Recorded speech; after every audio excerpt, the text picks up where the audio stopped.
Halo sahabat naskah Nusantara, saya Teddy Permadi, pengampu mata kuliah Filologi di Program Studi Sastra Indonesia, Universitas Pendidikan Indonesia.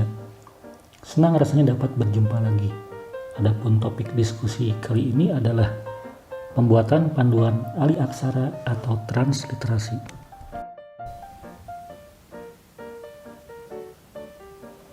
Baik, berikut ini ada 5 buah naskah, di mana naskah ke-1 dan ke-2 merupakan printout dari file digital, sementara naskah 3, 4, dan 5 merupakan naskah asli.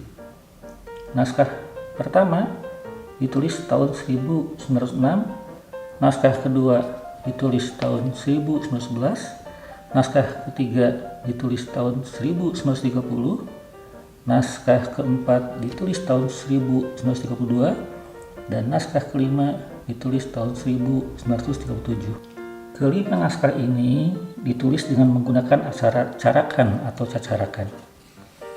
Walaupun aksaranya sama, dari 2 naskah yang ditemukan di Surakarta, yang satu tahun 1932 dan yang 1937, ada perbedaan dari sisi bentuk, ukuran, kemiringan, penyaksi, dan penanda.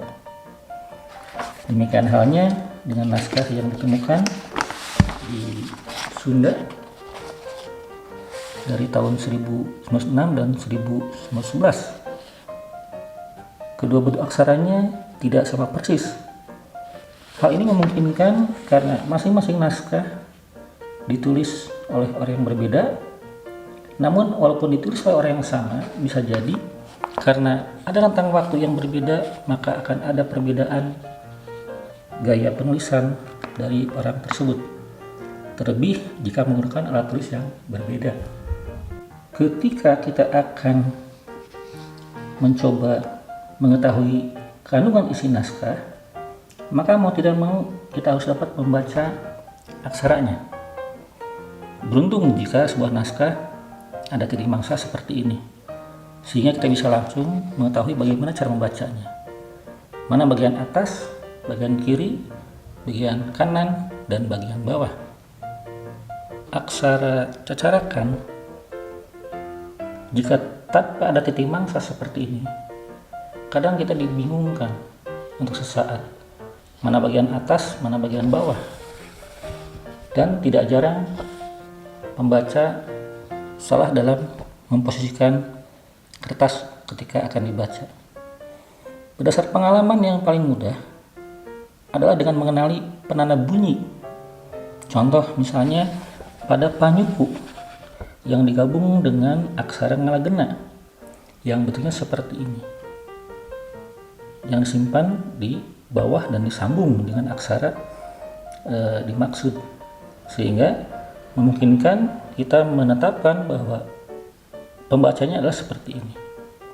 Dibaca dari kiri ke kanan, berbeda dengan teks naskah berbahasa Arab yang dibaca dari kanan ke kiri. Untuk pertama, penentuan cara membaca sudah bisa kita pastikan. Berikutnya adalah sesi pembacaan. Untuk aksara cacarakan seperti ini, bagi mereka yang sudah terbiasa membaca naskah-naskah beraksara cacarakan, maka akan mendapatkan panduan dari intuisi pembacaannya untuk mengenali penanda bunyi, mengenali aksara, mengenali tanda baca, dan sebagainya. Namun bagi mereka yang baru mempelajari teks naskah yang beraksara cacarakan, akan dibuat sedikit kebingungan mengenali karakter demi karakter aksara yang dihadapinya. Bagaimana cara untuk mengatasi hal tersebut? Sebagai panduan awal, kita bisa melihat tabel Found Old and New Indies Alphabetum karya K.F. Hull yang diterbitkan pada tahun 1877.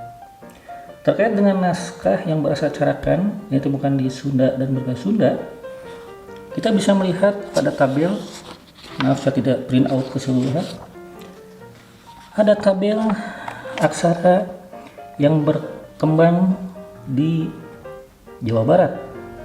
Ada 32 varian aksara yang dikenalkan oleh K.F. Hall, dan aksara-aksara ini semua merupakan karakter aksara yang diambil dari prasasti dan naskah yang bersangkutan. Dapat dilihat karakter aksaranya yang khas sesuai dengan aksara yang terdapat pada naskah-naskah dimaksud. Contoh diantaranya adalah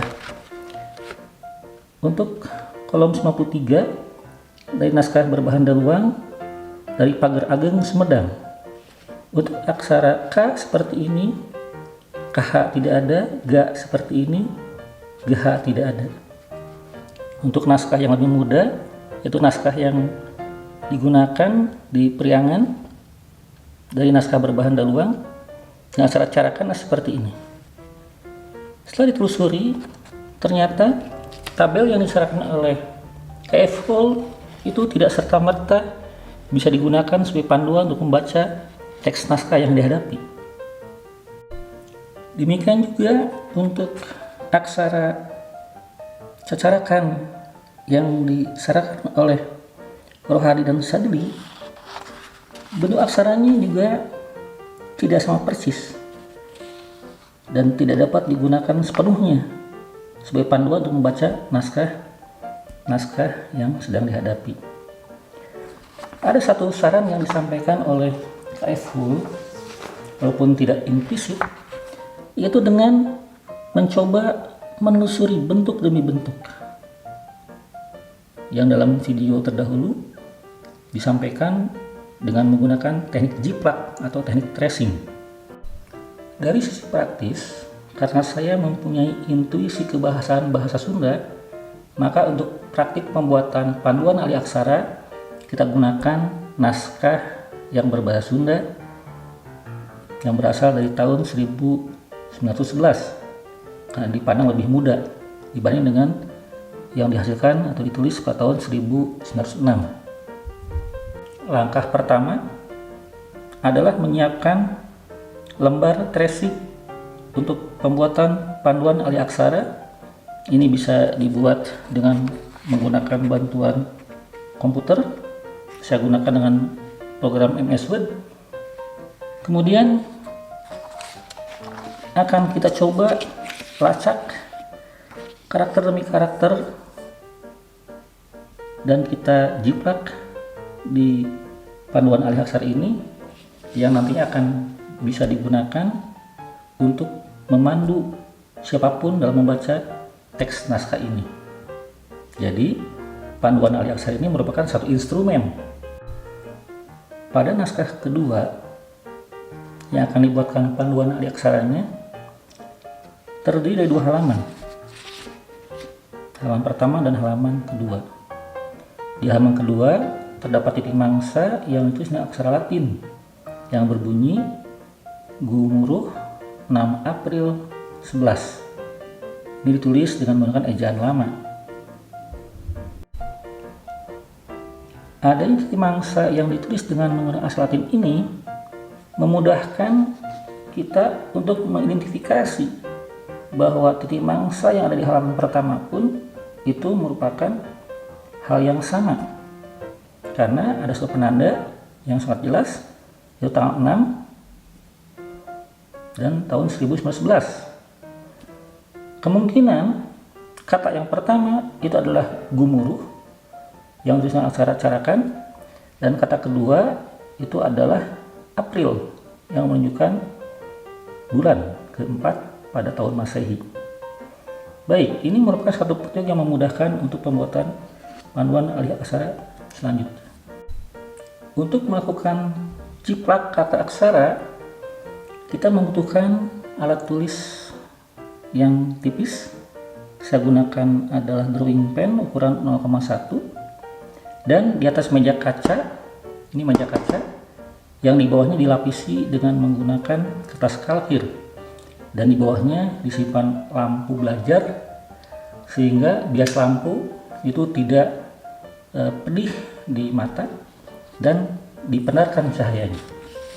Ini bisa dilihat dengan jelas dan kita bisa melakukan jiplak karakter demi karakter. Kata Gumuruh 6 April 1911 ini sudah membantu kita untuk melakukan penelusuran karakter aksara secara keseluruhan. Dari kata Gumuruh saja kita bisa mendapatkan adanya aksara ngagena, ga, ma, dan ra, serta pada bunyi panyuku yang mengubah karakter vokal a pada aksara ga menjadi gu, ma menjadi mu, ra menjadi ru. Adapun pada bunyi ini adalah panglisan untuk menambahkan konsonan h. Kemudian ini adalah vokal mandiri a. Ini pa dan panyakra serta panghulu menghasilkan suku kata atau bunyi pri. Adapun nila dari pamaeh, sehingga konsonan a pada la menjadi hilang dan membentuk konsonan l, baca April. Maka kita bisa jiplak karakter demi karakter.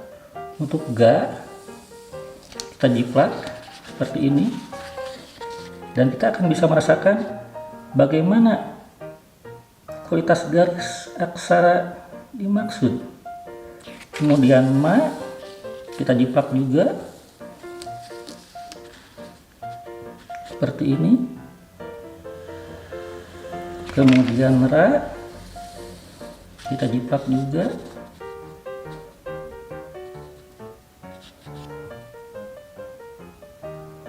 Ketika menjiplak kita bisa merasakan sampai pada tebal tipisnya. Aksara pa seperti ini. Kemudian aksara la kita jiplak seperti ini. Yang paling mudah dikenali ini adalah penanda-penanda bunyi, dan itu bisa kita dahulukan untuk kita jiplak. Contoh, ada 3 panyuku di sini yang masing-masing ada variasi ukuran, dan kita bisa kenali ini adalah panyuku. Panyuku yang lain bisa kita telusuri pada baris berikutnya. Ini ada panyuku bentuk yang sama tapi ada variasi ukuran, dan ini menghasilkan suku kata u. Contoh, ada satu kata yang sama, gumuruh, maka kita bisa membaca ini adalah gumuruh. Untuk panyuku kita bisa tracing seperti ini.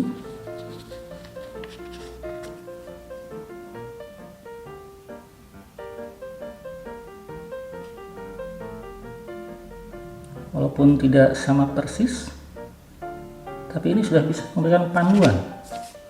Bahkan ketebalannya bisa kita ikuti juga dan kita bisa rasakan. Untuk panyuku yang lain seperti ini kita jiplak juga.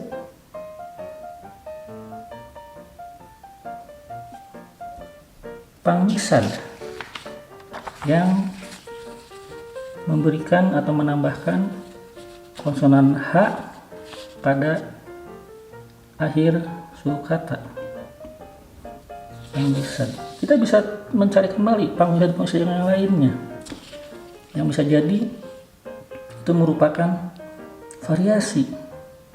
Yang kedua adalah ini pada kata gumuruh, bentuk yang sama tetapi ukuran yang berbeda.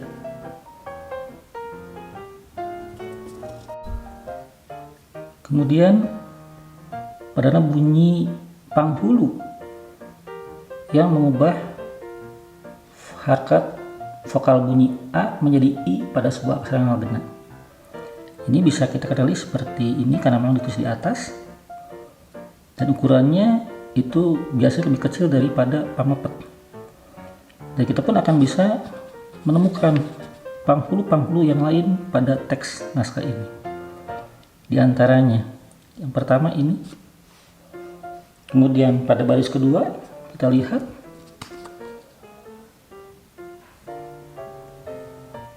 ini adalah panghulu juga ini. Kemudian ini panghulu. Kemudian ini panghulu. Setelah kita temukan, maka kita bisa lakukan tracing untuk pada bunyi panghulu dimaksud. Panghulu kedua ini yang disimpan di atas. Nampak ada perbedaan.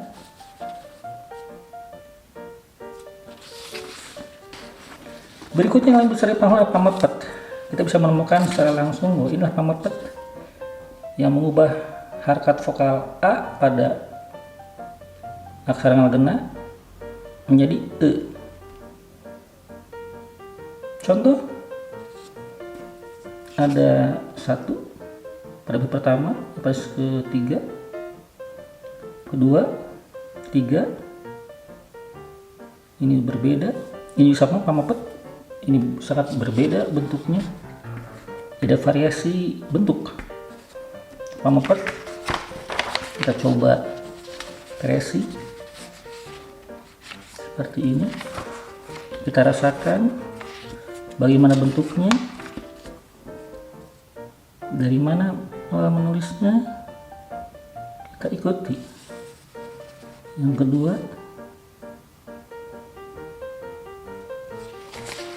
yang ketiga agak kecil.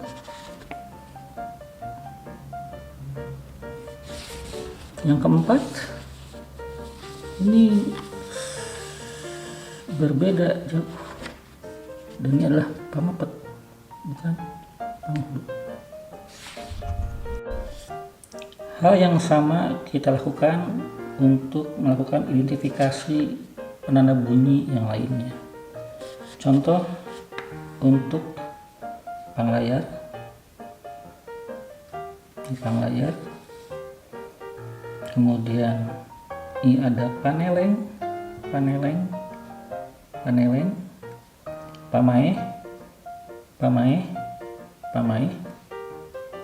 Saya kira untuk pengenalan penanda bunyi itu sudah bisa dikenali.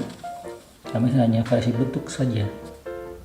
Baik, setelah di tracing maka akan dapatkan panduan seperti ini. Kita matikan lampu di bawah meja agar lebih jelas.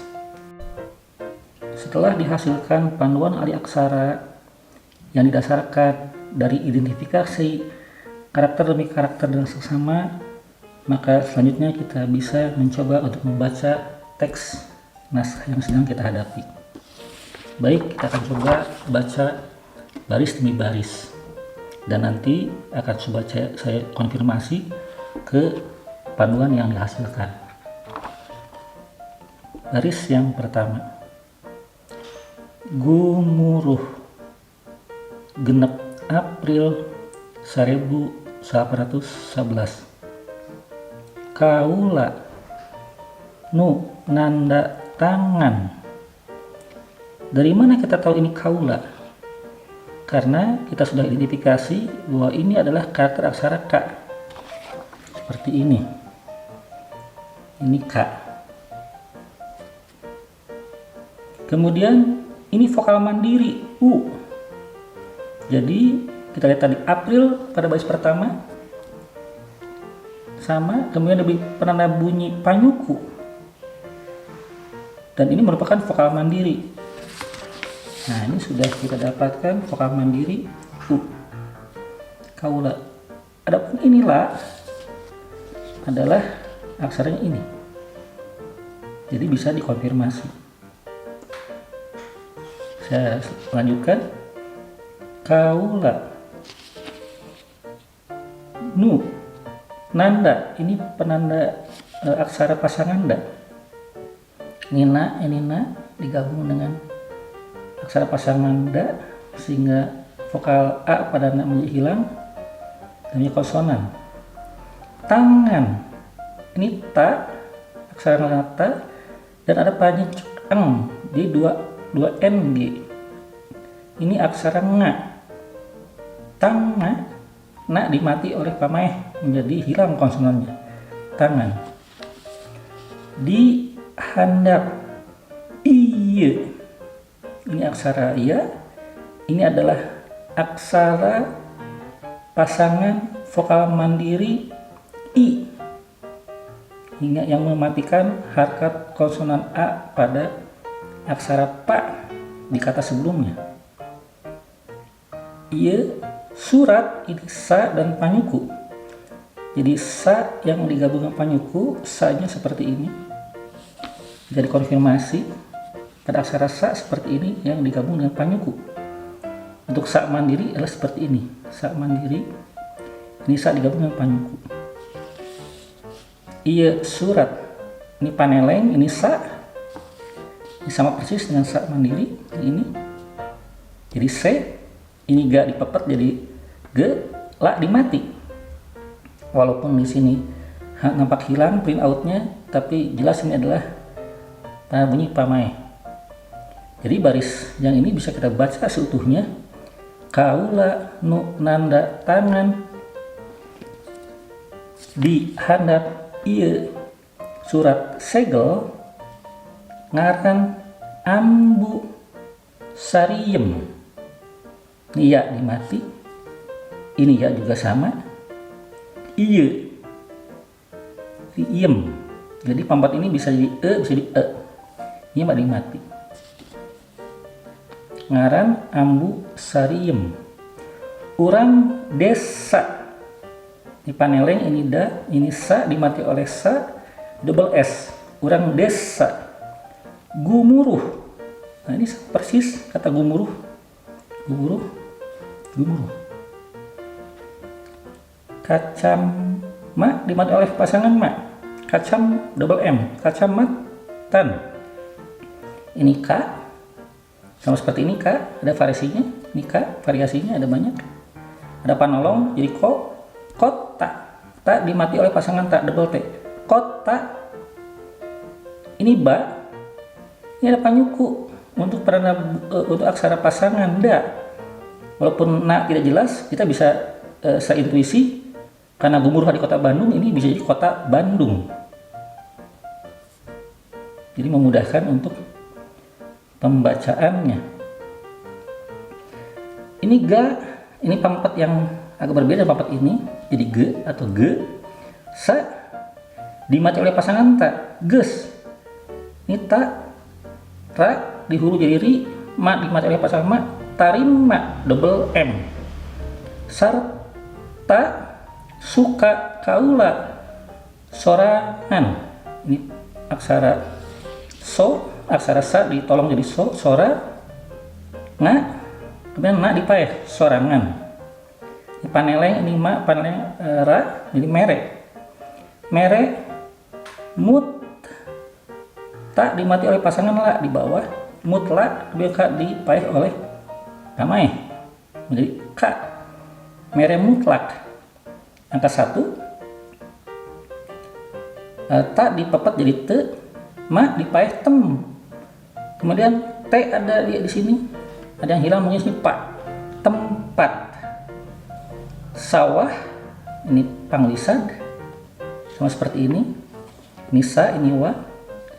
Pamepet nila jadi le, lega na. Na dimati pasangan na.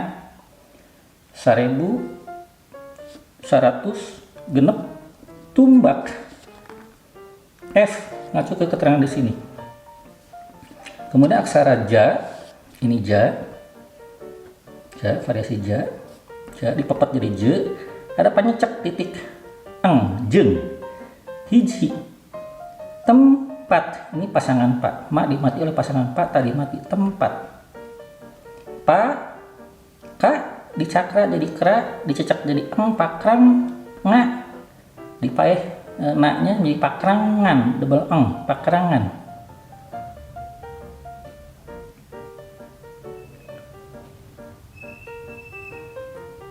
Kemudian ga, di sini ada yang hilang, jadi le, nah tadi lega, nah lega, 60 dicoret di 75, tumbak. tak dipepet jadi te ma dimati oleh pasangan pak tempat.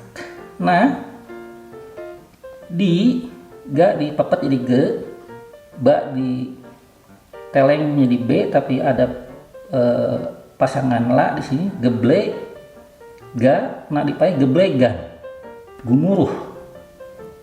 Nah ada panolong jadi no, pak dipepet jadi pe, ada panglaya jadi per, sa di hulu jadi si, persi, la dimati persil 58. Wawates double s sanana. Ti kaler ini ada batas batas ya, ini kan arah mata angin. Ti semuanya sama. Ti kaler, ti wetan, ini paneleng untuk wa. Tak nak dimati. Ti kidul, ti kulon dan seterusnya. Jadi kesimpulannya adalah pembuatan panuan alih aksara seperti yang disarankan oleh KF Hall dalam tabel Van Oud and Nieuwe Indisch Alphabeten seperti ini, itu memudahkan untuk melakukan pekerjaan alih aksara dari aksara sumber yaitu aksara carakan ke aksara Latin untuk memudahkan pembacaan.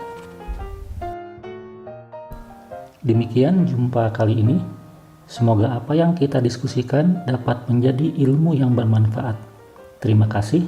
Sampai jumpa di topik diskusi yang lainnya.